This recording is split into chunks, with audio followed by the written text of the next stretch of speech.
हा इवलेशे रोप लावला एखाद्या शेतात आणि हे भगवंताला सुद्धा ते नाम आवडतं. म्हणजे शंकर सुद्धा कुणाचं भजन करतो? भजन करी महादेवा, भजन करी महादेव, श्रीराम जय राम. भजन करी महादेव महादेव, भजन करी महादेव, भजन करी महादेव देव, भजन करी महादेव, भजन करी महादेव महादेव, भजन करी महादेव. राम पूजित सदाशिव, राम पूजित सदाशिव, भजन करी महादेव देव, भजन करी महादेव. राम पूजित सदाशिव, राम पूजित सदाशिव, सदाशिव, भजन करी महादेव महादेव, भजन करी महादेव देव. स्वतः महादेव राम भजन करतो, त्याच्यामुळं तिथं असलेला सप्ताह तो इथे याचं कारण त्याला भजनाची गोडी आवडे देवाशी.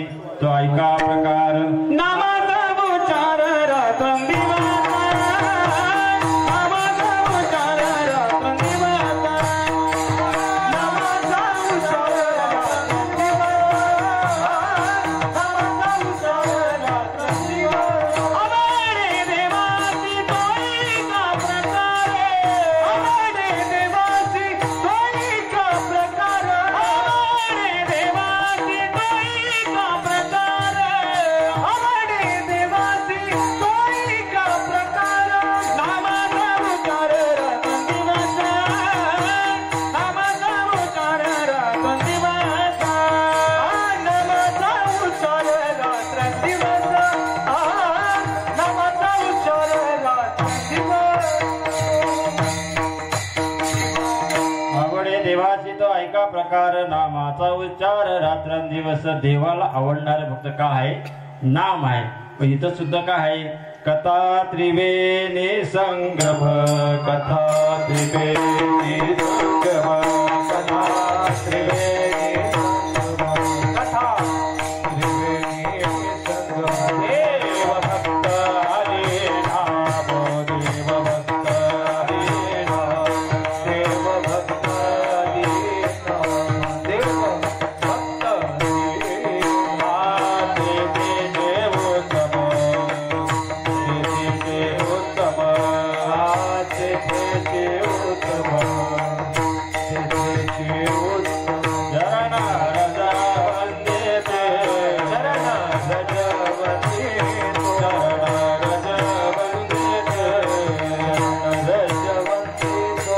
जळती दोषाचे डोंगर, जळती दोषाचे डोंगर, जळती दोषाचे डोंगर, जळती दोषाचे डोंगर, जळती दोषाचे डोंगर, जळती दोषाचे डोंगर, जळती दोषाचे डोंगर, जळती दोषाचे डोंगर.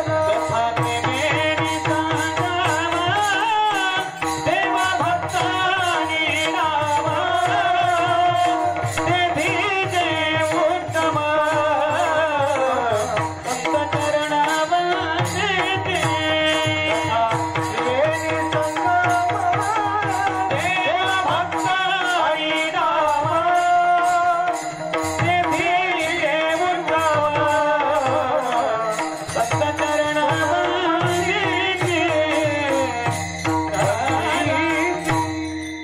कथा त्रिवेणी संगम, देव भक्तानी नाम, तेथेची उत्तम, चरणरज वंदिता. काय जातात? जळती दोषाचे डोंगर. कशाने? नामचिंतनाने. नामचिंतने काय होतात? हरी उच्चाराने अनंत पापराशी, जातीला लयाशी क्षण मात्रे. तृग्न आणि मेले समरस झाले, तैसे नाम गेले जपता हरी. कारण स्वतःला महादेवाला सुद्धा तर काय आवडतो नाम गरारुंड माला खापर अष्टकी गरारुंड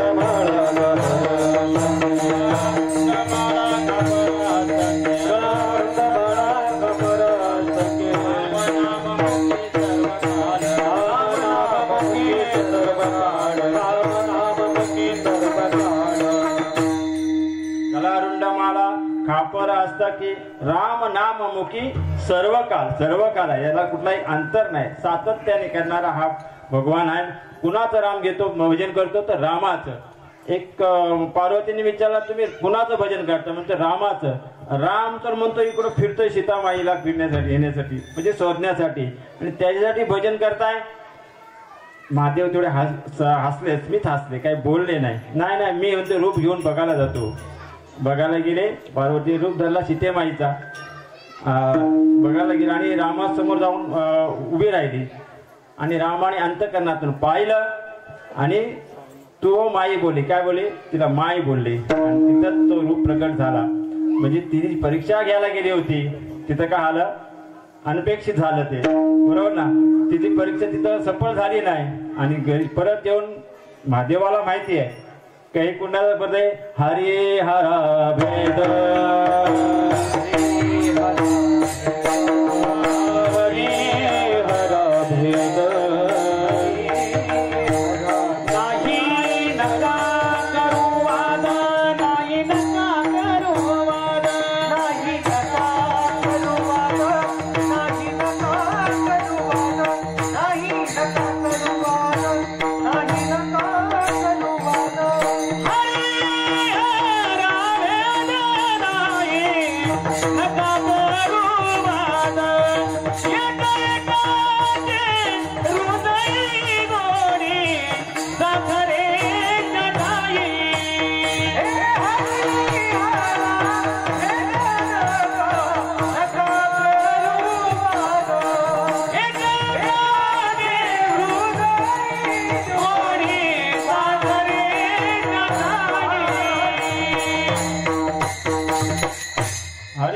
भेद नाही नका करू वाद एक एकाच्या हृदय गोडी साखरेच्या ठाई. सर्व एक तत्व वासुदेव आहे, एक तत्व आणि सगळीकडे पूर्णपणे भरलेला असा हा परमात्मा आहे. पण महाराजांनी इथे येण्याचं कारण काय?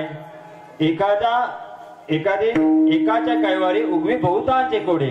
अर्जुनाला गीता सांगितली पण त्याचा सगळा प्रसाद कोण घेतोय, त्याचा ज्ञान कोण घेते? सर्व आपण घेतो. गाय वेळाली फक्त तो वासरूला दूध देत नाही तर तो आपल्या कुटुंबाला सुद्धा देत. तसं महाराजांनी एखादा लोकटा लावला गोसाबा बाबांनी आणि आज तो कहाला मोगरा फुलवला. त्यासाठी मला साधू थोर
साधू थोर जाना कलियुगी का थोर.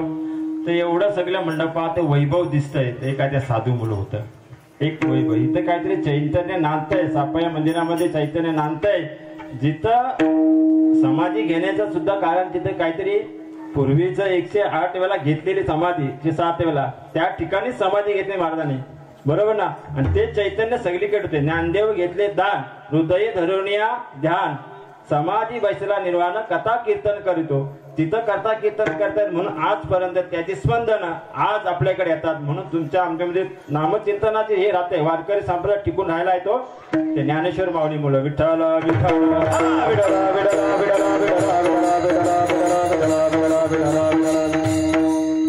असा हा परमात्मेचा वारसा इथे उत्तन वाढत चाललेला आहे.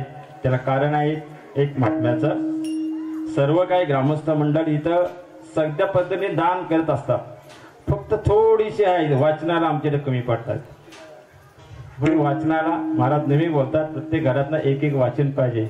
वाचावे ज्ञानेश्वरी, वाचावे ज्ञानेश्वरी, वाचावे ज्ञानेश्वरी. डोळा पहावे पंढरी, डोळा पहावे पंढरी.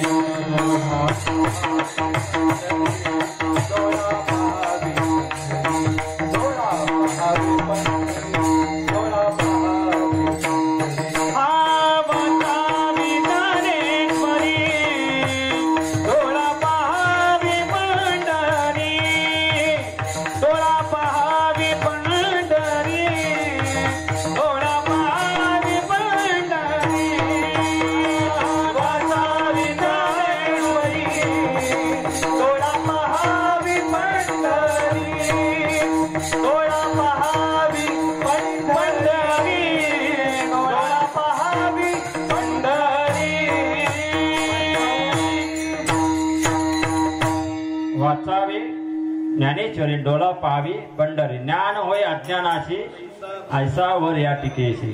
अज्ञाना लोकांना सुद्धा ज्ञान होतो असे हे गीतेचे टीकेचं वरदान आहे. पण त्याच्याकडे कोण लक्ष देत नाही. बाहेरची माणसं येतात का कमलगंधा आणि दरदूर नांदनचे एकोची परी, पराग सेवे जे भ्रमरी चिकल चिवरे. ज्ञानेश्वर महाराज म्हणतात त्या तल्याच्या कड्याला बेडूक आहे आणि वरती कमल फुललेला आहे.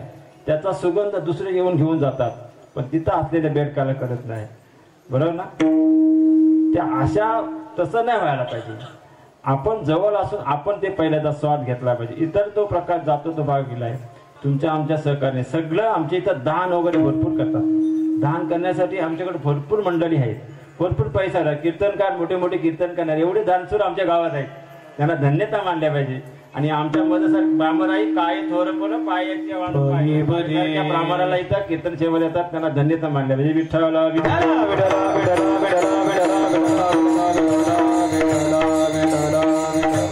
असं आमचं गाव कर्तृत्व आहे सगळ्या बाबतीत. तुम्ही मंदिरात बघितलं तर किती आज बक्षीस आहे. कबड्डी असं, क्रिकेट असं, इतर काही गोष्टीमध्ये भरपूर आहे. दान धर्म देण्यास सुद्धा मंदिर आहे. हे सगळं करण्यात होतं, फक्त थोडं वाचाही कमी पडतात. मी माझी कथा सांगतो, बाबांची कथा सांगतो. वाचायला पाहिजे जास्त आणि विना पारावर हे पण घ्यायला पाहिजे. असं नाही मी काही हे नाही सांगत, हाय ते हाय बोलायला हरकत नाही. दान सुरामध्ये आता तर अन्नदान, दानादानामध्ये फरक आहे. नेत्रदान, भूदान. खरं म्हणजे आताच्या ह्या परिसरामध्ये जो आपण पूर्वी संभाजीराजे धर्म त्यांनी काय केलंय, जीवनदान केले. आजचा तो क्रम चाललेला आहे जो 28 फेब्रुवारी ते 29 मार्च पर्यंत बलिदानाचा जो एक हे म्हणजे काय आहे, बलिदान मास म्हणून पाळला जातो. बलिदान मास. आता आपल्या इकडे बोललो अन्नदान, भूदान, नेत्रदान. त्याच्यामध्ये बलिदान केलेलं म्हणजे कोण आहे, संभाजीराजे. त्या वेळेला जो एक महिनाभर आपण जो आज कीर्तन करतोय, छत्रपती शिवाजी महाराज, संभाजी महाराज हे जर लढले नसते तर आपण इथे कीर्तन उभा राहिलो नसतो. कृतज्ञ आणि कृतज्ञ ह्यामध्ये फरक आहे. आई वडिलांनी आपला जन्म दिला, त्याची जर आपण सेवा केली नाही तर आपण कृतज्ञ होतो का, त्याची कृतज्ञ पाळले पाहिजे. कृतज्ञ होणं म्हणजे आपण न बघणार, कृतज्ञ होणं म्हणजे त्याची सेवा करणं. पण ह्याच्या बलिदानामुळे आज हे हिंदुत्व टिकले. काय मागणी होती त्यांची? का तुम्ही आमचा धर्म स्वीकारा, तुम्ही आमचा धर्म स्वीकारा. पण एवढे हाल केले त्या वेळेला आपण बघू शकत नाही, करू शकत नाही कुठल्या गोष्टीचा. प्रत्येक दिवसाला त्याचा एक अवयव काढला, प्रत्येक दिवसाला एक त्याचा अवयव, म्हणजे असं एवढे लाल बुंद केले वरती, परत त्यांना मीठ वगैरे चोरले. अशा परिस्थितीत आपण त्यांची जर आठवण करत नाही तर आपण किती कृतज्ञ हे प्रत्येकाने बघायचं. विठ्ठल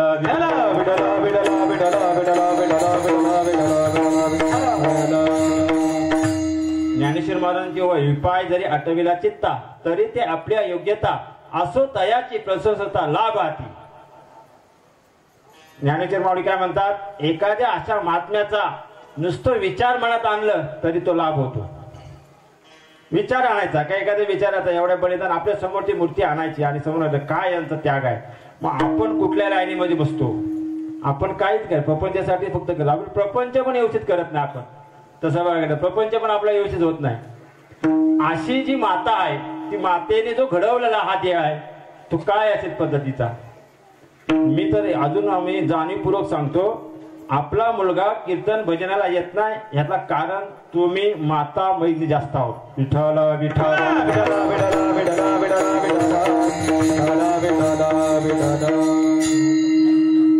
कागाच्या विष्ठे पिंपळाचा जन्म, कागाच्या विष्ठेमध्ये पिंपळाचा जन्म आहे. मूल कुठला आहे, तो कुठल्या कुलात आलाय हे बघितलं नाही. हिरण्यकश्यपूच्या कुलामध्ये कोण जन्माला आला? प्रल्हाद जन्माला आला. पण प्रल्हाद जेव्हा कयदूच्या पोटामध्ये जो बाल वाढत होता त्यावेळेला मी काय सांगतोय, स्त्रियांना जास्त का बोलतो, एखादा महात्मा घडवायचा असेल तर त्याला चांगला वर्षाव भेटला नाही, त्याला पोषक वातावरण भेटला नाही तर तो मुलगा आजूबाजूला जातो. त्याला कारणे जास्त मी सांगेल स्त्रीना सांगेल. बीजत्व कुठला पण असू द्या, प्रल्हादाच्या घरी आपल्या हिरण्यकश्यपूच्या हा दैत्य कुलामध्ये जो प्रल्हाद जन्माला आला, ज्या वेळेला त्या इंद्रदेवानी पाहिलं की काय सुंदर आहे तिला घेऊन जात होता, तेव्हा नारदाची भेट झाली. नारदाने सांगितलं, अरे ह्यात महात्मा इथं जन्माला येत आहे, एक महात्मा जन्माला येणार आहे, भक्त प्रल्हाद जन्माला येणार आहे, तू कुठे घेऊन झाला. आणि मग त्या कळ्याची संगत नारदा बरोबर झाली. आणि नारदा झाल्यानंतर तिथं तो भक्त प्रल्हाद सत्वर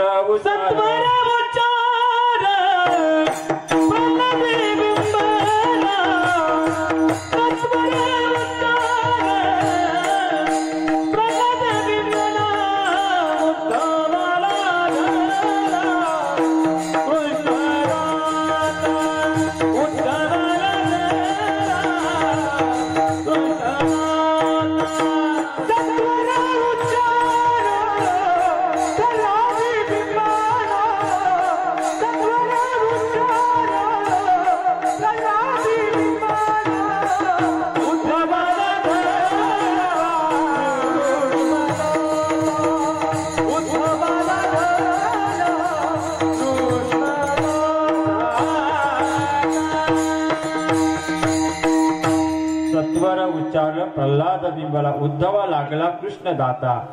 त्याच्या जी संगत घडली ती नारदा बरोबर घडली. आपल्या गर्भामध्ये छायामध्ये असताना जो पोषक वातावरण त्याला मिळालं, त्या वातावरणामुळे काय आला, एक भगवत भक्त जन्माला आला. त्याला कारण काय, कुल कुठला आहे, दैत्य कुलातला आहे, पण एक भक्त निर्माण आला. कारण आहे पोषक वातावरण भेटलं. एखादा मी नेत असलेला धान्य कुठं एखादा पडला, मला पेरा न्यायचा शेतात रोड मध्ये पडला, पण त्याला प्रकृतीच्या नियमाचा जर त्याला संग झाला, त्याला म्हणजे माती पाणी त्याला पोषक वातावरण भेटला तर तो झाड तिथं उगवतो. आपण म्हणतो मी तर लावला नाही, तिथं आला कसा, त्याला पोषक वातावरण भेटला. तसंच आपल्या स्त्रीच्या याच्यामध्ये पिंड वाढत असताना त्याला पोषक वातावरण भेटला तर तसा हा भगवत भक्त पैदा होतो. विठ्ठल विठ्ठल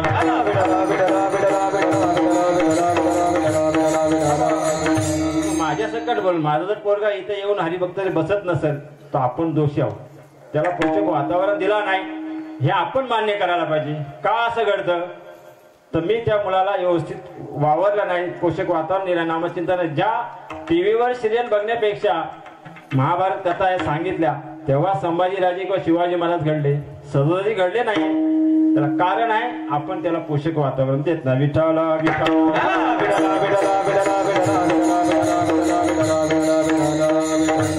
दान करणारे भरपूर आहेत. आज हा बलिदान दिलेला आहे, त्या शेवटी मातेने दिलेलं दान आहे ना. हे सप्त सुद्धा होतं, हे दानामधनच होतं.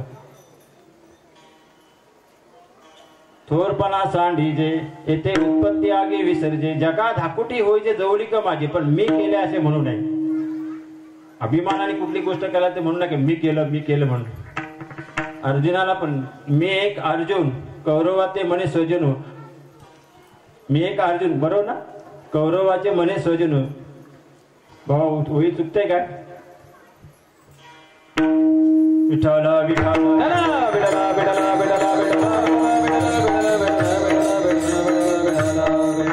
अर्जुन विठाला विठाला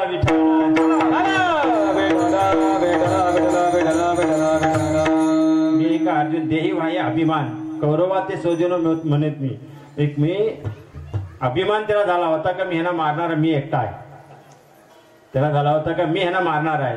तुम्ही मारणारा कोण नाही, मारणारा तो वेगळाच आहे. हे सगळे अजून मेलं. जेव्हा 11वा अध्याय मध्ये त्याला सगळं सृष्टी दाखवली, विश्वरूप दाखवलं, तेव्हा समजतं मी कुठं आहे, कौरव कुठं आहे, पांडव कुठं आहे, हे सगळं दाखवलं. त्यावेळेला त्याची दृष्टी गेली. मी एक अर्जुन ऐसा देही भाई अभिमान कौरवाते सोजनो आपण म्हणे. विठ्ठल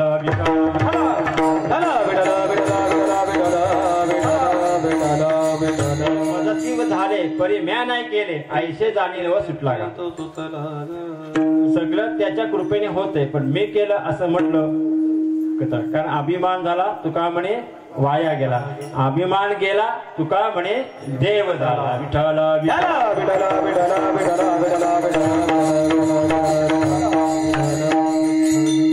शिवाजी महाराजांना सुद्धा त्या तत्वावर मगाशी चर्चा झाली. शिवाजी महाराज सुद्धा बोलायचे की रायगड जिल्हा बांधल्यानंतर किंवा हे झाल्यानंतर सांगितलं 200, 250, 2-3 हजार माणसांना आम्ही पोचतो. त्यावेळेला शिवाजी महाराज स्वतः बोलले. रामदास स्वामीजी जेव्हा स्वारी झाली त्यावेळेला बोलवलं की हे सगळं वैभव सांगा लागले, सगळं मी केलं. त्यांना अभिमान चढला काही गोष्टीचा. पण ते ज्ञानी होते माणसं. त्यावेळेला ती दगड फोडली, दगडामुळे ती बेडकू दाखवली. त्या बेडका म्हणलं तुम्ही पण हिला पोचताय काय. त्यावेळेला काही शाण्याला शब्दाचा मारा असतो. थोडक्यात तिथं सांगून काय आलं, निवारण केलं की माझं चुकलं म्हणून. अशी बोलण्याची पात्रता सुद्धा ज्या ठिकाणी प्रत्येकाला असते तो खरा महात्मा असतो. विठ्ठल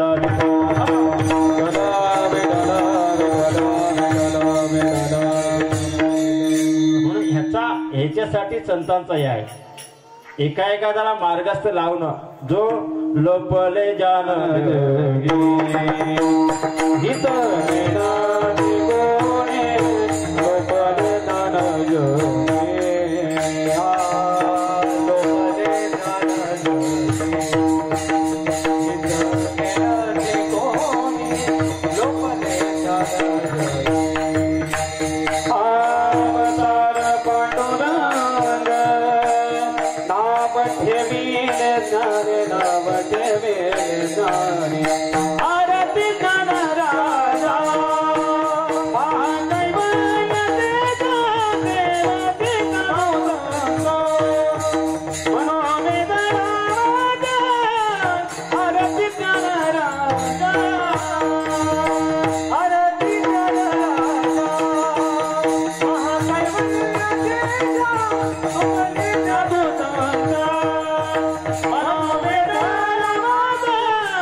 अवतार त्यासाठी. ब्रह्ममूर्ती संत जगी अवताराले उद्धराले दीनजना.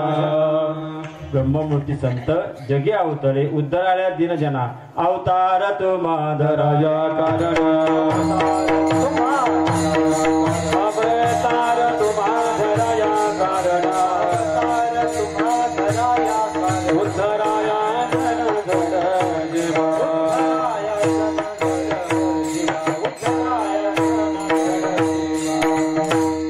एखादा मार्गी अज्ञान मार्गाने जात असेल त्याला सन्मान लावायचा हा संतांचा काम आहे. त्यांच्याकडे म्हणजे त्या वेळेला जे म्हणजे देव येतो तो घेऊन या चक्र गदा हाची धंदा कळीतो. पण हे काय करतात, देव संत येतात ते काय वाढावया सुख भक्ती भाव धर्म कुलाचार नाम विठोबा. आणि ते शस्त्र कसला वापरतात, आम्हा घरी धन शब्दाचे रत्ने शब्दाचे शस्त्र यज्ञ करू विठ्ठल विठ्ठल विठ्ठल विठ्ठल विठ्ठल विठ्ठल. उजलाबाई आलो वाटा. वाटा जुनाच आहे, वाटा जुना आहे. ज्या वेळेला ज्ञानेश्वर महाराजांची समाधी त्या वेळेला काही सापडत नव्हती, म्हणजे तिथे वाट गुह्य सापडत नव्हती. त्या वेळेला एकनाथ महाराजांच्या स्वप्नामध्ये येऊन सांगितलं की माझ्या कंठी का लागले, माझ्या वृक्षाची लागले, त्यासाठी तू ये आणि तुम्ही या आणि माझ्या कंठाला त्रास होतोय, चिंतन करण्यासाठी श्वास घेण्यासाठी मला त्रास होतोय, त्यासाठी तुम्ही माझ्यासाठी. मग ते शोधण्याचा प्रयत्न केला. त्यावेळेला भेटली ती समाधी भेटल्यानंतर तो विरोध पाषाण होता, तो पाषाण बाजूला केला आणि आतमध्ये गेले. तर आतमध्ये गेल्यानंतर त्यावेळेला ते एक ज्ञानेश्वर माऊली सांगितलं की मी